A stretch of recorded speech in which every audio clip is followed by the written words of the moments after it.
selective and additional licensing schemes come with a lot of work in preparation when you're applying for the license, and immediate upfront costs in terms of the licensing fee. One of the things we've been doing since we went into lockdown is asking the government to suspend the local authorities introducing selective and additional licensing scheme.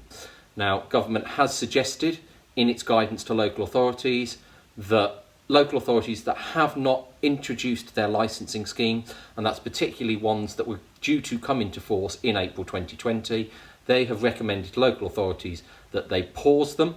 And Newcastle, for example, that does have a licensing scheme coming into force in April, they have put that on hold until the 6th of July.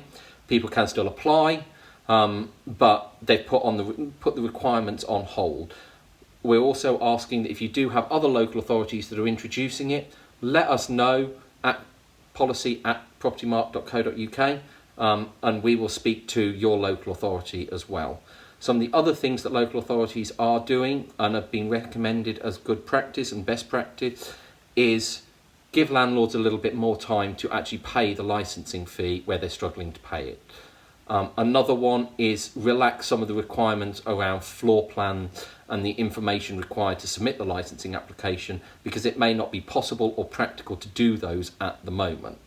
So really, they are still accepting licences, they are expecting agents and landlords to comply with licensing requirements, but they are taking a pragmatic approach, and some local authorities that were due to create licensing schemes at the beginning of April are postponing them to later in the year.